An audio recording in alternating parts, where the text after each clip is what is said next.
Le projet est simple. Il s'agit de concevoir un instrument à l'intention des enseignants.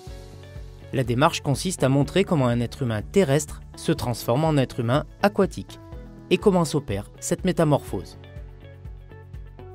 Les passages obligés et la chronologie de ce processus de transformation sont dictés par les lois de la nature et s'opèrent indépendamment de l'enseignant. En revanche, l'enseignant aménagera les rencontres des élèves avec le milieu afin de leur permettre de se construire efficacement et rapidement. La notion de construction vient se substituer à celle d'apprentissage, car elle intègre une transformation à partir du fonctionnement de terrien. Ce film est un film didactique et la didactique ne prend pas en compte la durée, mais la chronologie. Les prises de vue sont centrées sur les enfants en action et sur les déstructurations-restructurations qui s'imposent pour atteindre le but fixé par la tâche. Les réussites successives des élèves doivent vous permettre de discerner une logique de construction. Deux notions fondamentales doivent être précisées. Les actions sont des systèmes de mouvements coordonnés en fonction d'un but ou d'un résultat. La tâche. En choisissant une tâche, l'enseignant définit ce qu'il faut réussir et donne un critère de réussite à l'élève. L'enseignant fait l'hypothèse que la réussite de la tâche se traduira par une transformation des actions et des représentations de l'élève. Les tâches sont choisies en fonction de la transformation recherchée et peuvent être différentes à l'intérieur du groupe. Le groupe est constitué de 10 élèves de 6 à 8 ans débutants. 8 d'entre eux fréquentent la même école. L'enseignante, qui conduit les séances, professeure des écoles, n'est pas une spécialiste de la natation, elle se réfère à un répertoire de tâches qui lui a été fourni et expliqué. Plusieurs enfants sont dans sa classe. L'objectif des séances filmées est de permettre aux élèves de passer d'un corps pesant, qui coule, au corps flottant. Les obstacles que vont devoir franchir les élèves sont de 3 natures. Psychologique, le risque de disparaître, la peur de l'engloutissement et du remplissage. La peur est liée à une incertitude quant à la posture à adopter lorsque le corps passe à travers le fluide sans rencontrer une surface consistante. Physique, le cerveau va devoir résoudre un problème de mécanique pour passer d'un monde solide, où l'équilibre est instable, au monde aquatique, où l'équilibre est stable. Le corps humain hétérogène implique des centres d'application des forces différents pour la pesanteur et pour la poussée d'Archimède. Un changement de forme du corps déplace les centres d'application et génère une orientation différente. L'orientation du corps dans l'eau dépend donc de la forme du corps. Physiologique, la fonction d'équilibration du terrien va devoir être inhibée pour accepter de laisser l'eau passivement agir sur le corps. L'espace de vision au-dessus de la surface de l'eau et l'espace d'action sous la surface sont distincts. L'action conjuguée de la pesanteur et de la poussée d'Archimède entraîne une perception différente de son corps et de la position de ses segments dans l'espace. Nous appelons étape un passage obligé constitué d'une ou de plusieurs tâches à réussir qui visent une même transformation. Étape 1. Une nouvelle locomotion en grande profondeur. Entrer dans l'eau en grande profondeur, se déplacer sur plusieurs mètres et sortir de l'eau.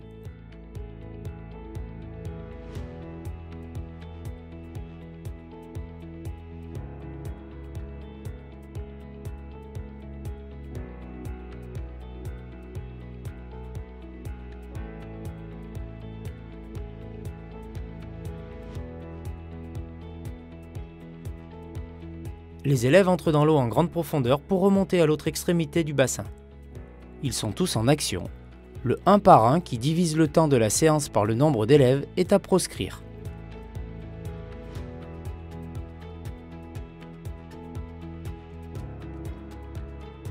Ils peuvent utiliser l'échelle pour descendre dans l'eau ou pas.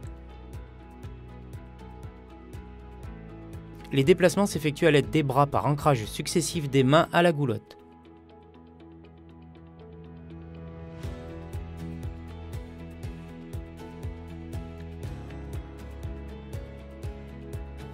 Le buste est rigidifié comme sur terre, verticalement. Les pieds et d'autres parties du corps multiplient les contacts avec le mur vertical.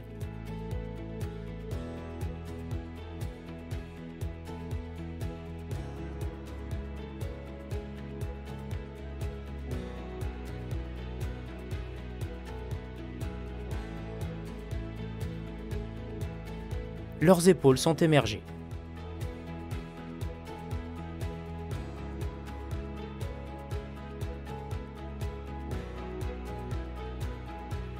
Les élèves sont confrontés à la grande profondeur, découvrent une nouvelle locomotion. Le corps est perçu différent.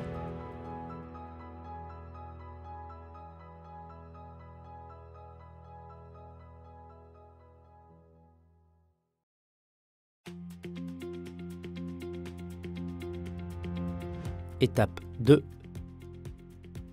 Une locomotion avec le corps en suspension.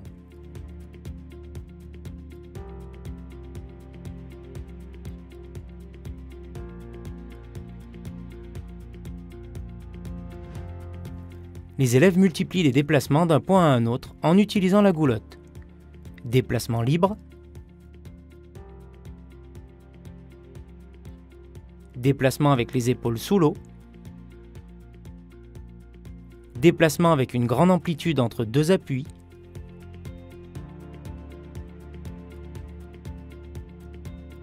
déplacement plus rapide,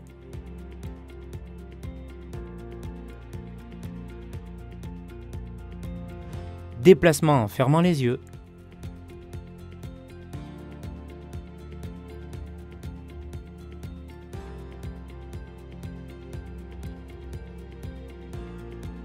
déplacement en se tournant dos au mur et face au mur.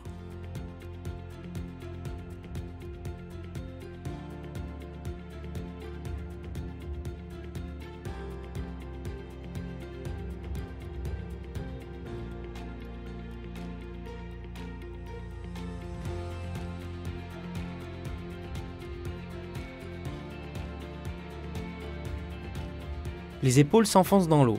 Le corps est perçu de moins en moins pesant. Les pieds ne sont plus toujours en contact avec le mur vertical. Ils participent à la préservation de l'orientation du corps.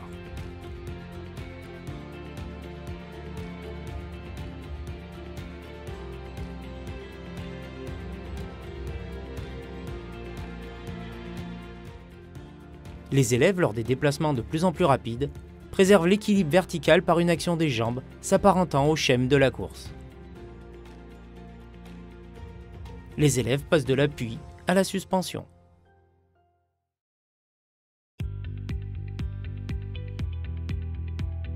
Étape 3. Une immersion de plus de 10 secondes.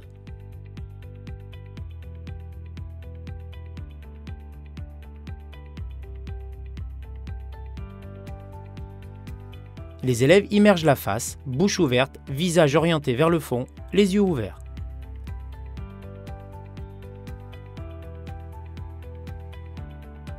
Ils s'immergent totalement en apnée, accrochés à la goulotte, et le font sur des déplacements toujours plus longs.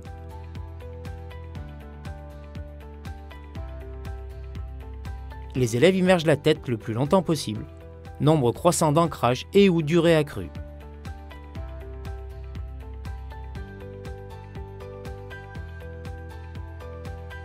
Les élèves réalisent une apnée de plus de 10 secondes, corps immergé avec les mains comme seul contact avec le monde solide.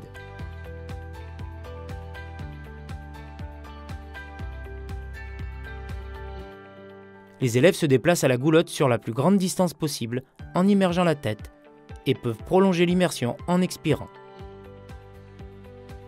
Les élèves quittent le contact avec le bord pour le reprendre très rapidement.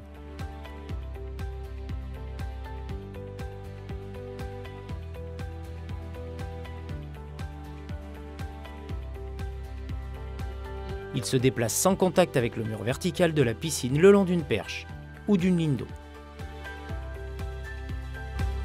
La tête immergée, le corps commence à être perçu comme flottant. La peur du remplissage disparaît. Les multiples changements de forme modifient l'orientation du corps, qui quitte la verticale. Les jambes remontent en surface. L'espace d'action et l'espace de vision sont confondus. Les jambes assurent la fonction équilibratrice.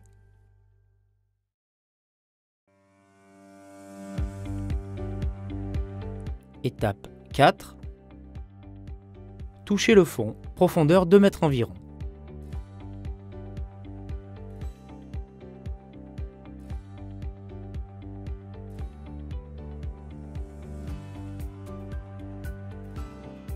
Les élèves descendent le long d'une perche ou le long du corps d'un camarade accrochés à la goulotte et touchent le fond avec les pieds, puis ouvrent les mains avant de remonter sans impulsion au fond.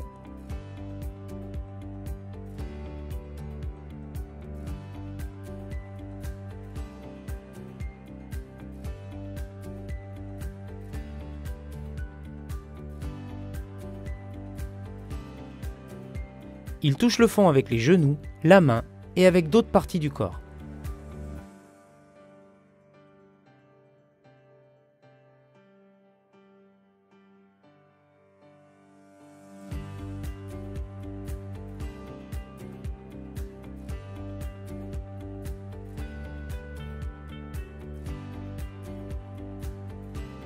Descendre au fond est perçu comme une difficulté.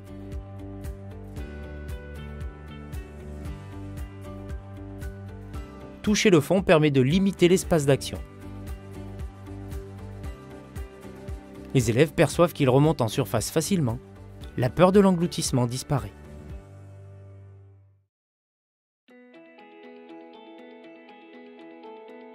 Étape 5. Restez au fond 5 secondes.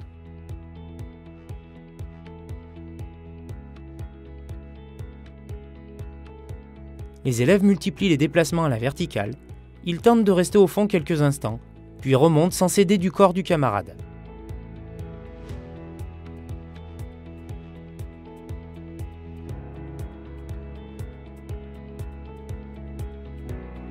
Rester au fond est impossible pour la majorité des élèves, cela n'en demeure pas moins un objectif de tâche. C'est l'impossibilité de réussir la tâche qui transformera la représentation, la peur de rester au fond. La différence de densité entraîne la remontée du corps.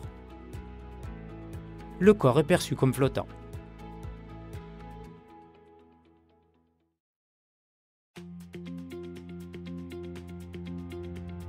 Étape 6. Laissez passivement l'eau agir sur son corps.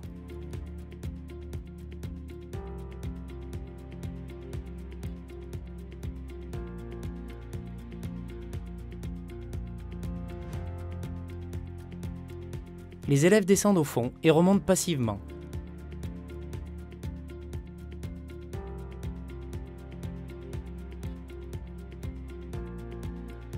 Arrivés à la surface, ils gardent la tête immergée, orientent le visage vers l'arrière, jusqu'à ce que l'eau les stabilise, puis ouvrent grand la bouche. L'extension de la tête, puis le déplacement des membres supérieurs vers l'avant ou vers l'arrière, modifie l'orientation du corps vers l'obliquité ou l'horizontalité. Les élèves s'allongent sur le ventre, bras dans le prolongement du corps, tête sous les bras pendant 10 secondes sans bouger avant de se redresser, en amenant les genoux aux épaules.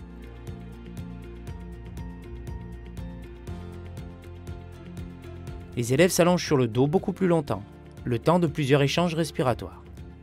En position dorsale, le redressement implique le déplacement des bras le long du corps, suivi du placement de la tête entre les genoux. Il est plus long à obtenir qu'en situation ventrale. Les élèves changent de forme et laissent l'eau agir sur leur corps passivement. Ils sont capables de choisir une forme en fonction de l'orientation souhaitée. Les élèves ont construit le corps flottant.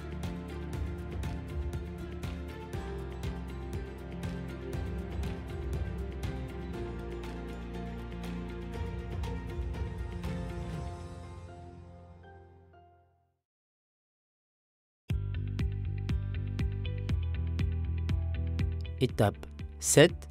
Première étape du deuxième niveau de construction, la construction du corps projectile. Sauter dans l'eau et se rendre indéformable pour passer à travers l'eau, pour toucher directement le fond avec les pieds.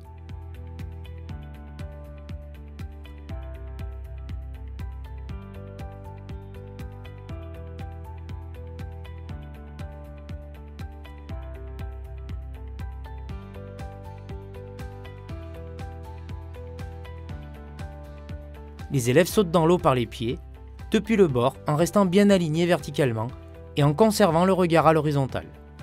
Bras le long du corps, puis bras dans le prolongement du corps. Dans l'espace avant, puis dans l'espace arrière.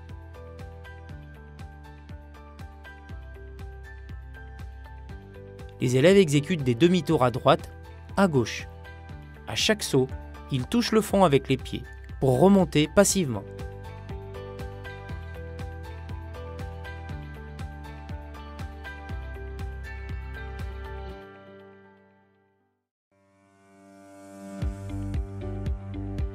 Étape 8. Accepter le déséquilibre et le changement de direction. Les élèves basculent du bord et doivent entrer dans l'eau sans pousser pour que le premier contact avec l'eau se fasse par la nuque et le haut du dos. L'élève redresse sa tête pendant la bascule et ne réussit pas l'entrée dans l'eau par la nuque. Est-elle en mesure de faire une roulade sur terre? À vérifier. Debout avec de l'eau jusqu'aux genoux, bras dans le prolongement du corps, tête sous les bras, les élèves basculent et se laissent glisser vers l'avant dans l'eau en préservant la posture.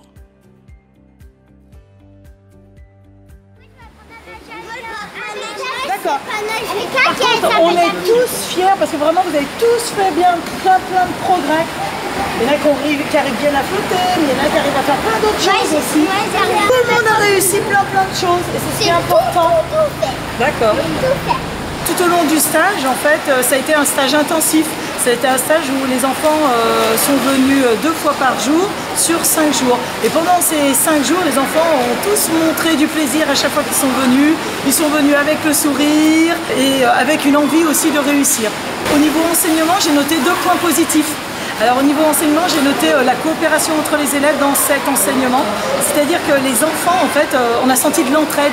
Il y a de la valorisation entre les enfants s'encourageaient. Cette coopération va favoriser, permet les apprentissages. Un point positif, c'était la verbalisation en fin de séance. Et cette verbalisation a permis aux enfants de noter leur réussite et aussi de pointer les progrès. Au niveau personnel et au niveau professionnel, je dirais que cette expérience a été très enrichissante.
La fiche de construction du corps flottant, qui a permis à l'enseignante de conduire les séances, est disponible en annexe du film.